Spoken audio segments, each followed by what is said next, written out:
Israël, autrefois allié de l'Iran.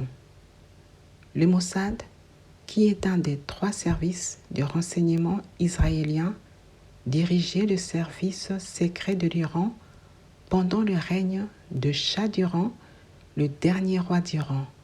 Et à cette époque-là, un contrat d'un montant de 1,5 milliard de dollars fut signé entre Iran et Israël pour que ces derniers aident l'Iran à fabriquer des missiles, ce qui a nécessité la présence des spécialistes israéliens du domaine en Iran.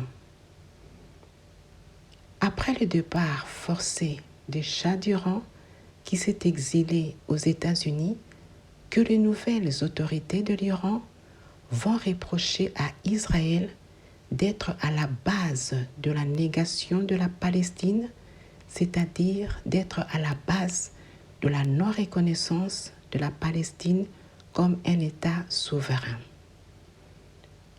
Des propos qui ont spécifié le rapprochement de la Palestine à l'Iran ou de Yasser Arafat, le leader palestinien, à Ayatollah Ali, le guide suprême de l'Iran. Les États-Unis, autrefois alliés de l'Iran.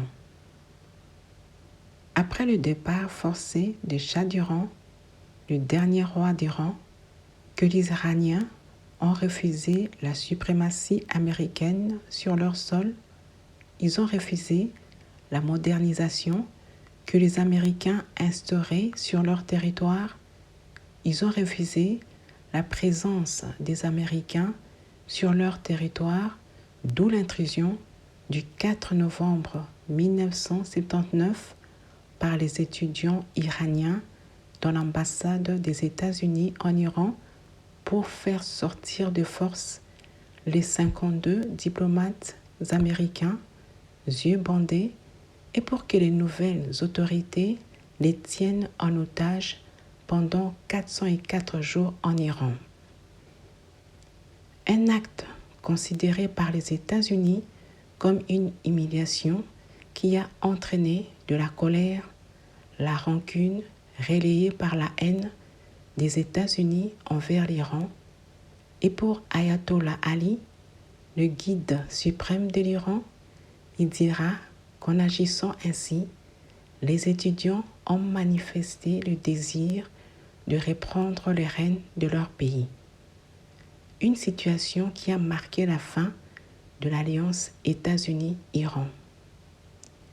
Prions pour ces 3 nations, autrefois alliées, pour qu'il y ait la paix.